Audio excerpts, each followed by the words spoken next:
Olá, nós vamos continuar esse vídeo falando sobre tomada de decisão. Esse vídeo, se você caiu aqui um pouco de paraquedas, como a gente diz, de forma, bom, na brincadeira, você talvez não entenda muito, então você precisa voltar a um vídeo. Eu tô falando de empreendedorismo, na verdade, medo de empreender, e esses vídeos todos estão fragmentados. Então, eu vou dar continuidade no vídeo anterior que fala de as decisões que eu tomo baseadas em desejos, em necessidades ou valores. Eu expliquei que os desejos, as decisões baseadas em desejos, as decisões que eu tomo baseadas em desejos, são decisões que não têm durabilidade, são decisões que me aportam uma gratificação imediata e nada mais, ela é muito primitiva. Também expliquei e dei dois exemplos de pessoas que tomam decisões com base em necessidade e com base em valores. Como a gente está falando de empreendedorismo, normalmente a pessoa que decide empreender também serve no mundo corporativo. As decisões que ela toma de ficar ou de partir, ou seja, de fazer a transição de carreira, tanto de um quanto para o outro, normalmente ela vai tomar essa decisão baseada nas necessidades dela ou nos valores. Qual a diferença? A diferença é que quem toma com base em necessidade, como no exemplo anterior, não tem muita durabilidade. Essa pessoa pode voltar para o hábito anterior. Quando as pessoas tomam as decisões com base em valores, é outra história. Ela tem uma. É como se fosse um chamado. Eu não quero dar uma viajada na história de chamado, na coisa espiritualista, embora eu adore. Não é isso.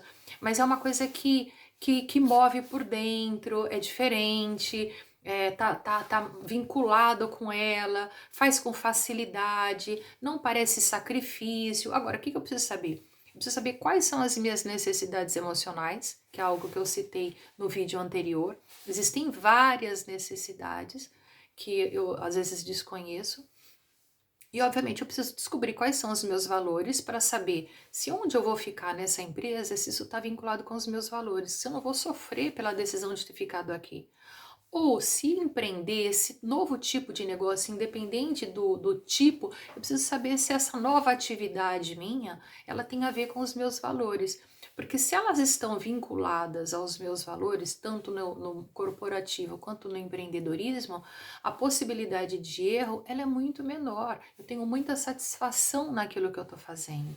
Então é diferente, vale a pena esse autoconhecimento de saber quais são as minhas necessidades e quais são os meus valores. Quando eu tenho essas minhas necessidades não atendidas, eu tenho muito mais espaço para desejos. Então, o que eu faço? Eu tenho como esse vazio, porque vamos imaginar que a minha necessidade seja ser elogiada e ninguém me elogia. Inventei uma necessidade aqui. Então, como eu tenho necessidade de que me elogiem, ninguém me elogia ou que ninguém me ama, eu preciso tapar esse vazio, porque isso é muito incômodo de sentir. Então, eu vou para a gratificação imediata, eu vou para desejos. Então, eu tenho o desejo de um hambúrguer. Eu estou falando de comida aqui, mas assim, desejo pode ser de outras coisas para tapar esse vazio.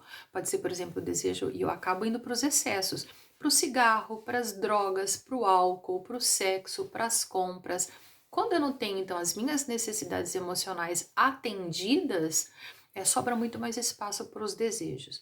Agora, quando eu descubro quais são as minhas necessidades emocionais, eu tenho essas necessidades atendidas, sobra muito mais tempo para os meus valores, para eu viver de acordo com os meus valores. Então, de novo, voltamos lá para o autoconhecimento, que super vale a pena. Bom, é garantia que se eu me conheço, tudo vai funcionar na minha vida como uma varinha mágica de condão e tá tudo perfeito? Não, mas eu vou me sentir muito menos perdida, que é o que eu comento lá, acho que no primeiro vídeo. Eu olho para dentro, sei o que eu quero, para onde eu vou, como eu sou, para onde eu tô indo. Então essa sensação de estar perdida desaparece. Porque vamos combinar que se sentir perdida é uma coisa muito desagradável. Não é agradável se sentir perdido. E eu falo lá no comecinho do vídeo que se sentir perdido normalmente não necessariamente provoca medo, mas você se sentir perdido sabendo para onde você vai, ok, é só se sentir perdido, gera um estresse e acabou. Mas se sentir perdido sem saber nada para onde vai, começando a caminhada ou no meio da caminhada, isso sim pode gerar muito medo. Tanto medo em empreender, quanto medo a qualquer outra coisa, ou ficar no corporativo, ou qualquer outra situação. Então, eu queria reforçar sobre o medo, que o medo é uma experiência do passado, que permanece e bloqueia as decisões futuras.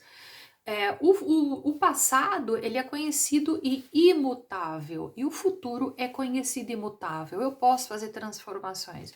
Mesmo com ferramentas como o PNL, por exemplo, diz que sim, o passado pode ser modificado, pode ser ressignificado.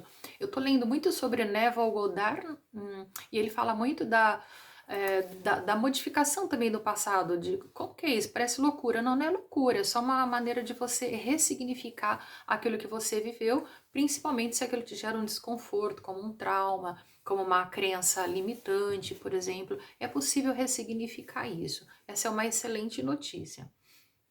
Bom, quando a gente está focado no passado, a gente está num nível de consciência, um pouco de distração. A gente perde muito o que está acontecendo no presente, perde muito no que está acontecendo no agora e acaba tomando decisões baseadas naquela pessoa que eu fui lá atrás. Decisões que vão impactar no meu futuro. Então não funciona. Eu preciso dar um jeito de sair desse lugar do passado e me basear nele para tomar as decisões. Eu li na página de uma psicóloga chamada Gláucia Linhares, que eu acompanho, eu acho muito legal. Ela fala bastante sobre neurociência. Então, ela fala que existe uma teoria que é bastante comum as pessoas morrerem em incêndios ou aterrissagens forçadas, porque elas tentam escapar pela mesma porta que elas entraram, pelo mesmo lugar que elas entraram, ou seja, a gente vai sempre pelo caminho já conhecido, a gente sempre recorre a um padrão estabelecido ao invés de pensar em outra saída, em outra possibilidade. E isso tem uma semelhança enorme sobre o fato de estar perdida ou não. A agilidade mental é um conceito que ganha cada vez mais espaço dentro da psicologia e dentro da neurociência também, por ser um processo que permite que você faça essa mudança, né? Que você saia desse automatismo de ficar buscando sempre a informação no passado e tomando decisão com base nele, nesse presente. E sabendo que isso vai impactar no teu futuro e naquilo que você está empreendendo agora, independente do que seja. Tem um livro, eu sugiro esse livro que vai falar justamente sobre isso, O Poder do Agora, que é super conhecido. Eu comecei a ler e falei, socorro, livro da minha vida e tal. E é muito difícil ficar no presente, muito difícil. Normalmente a gente está no passado ou está no futuro.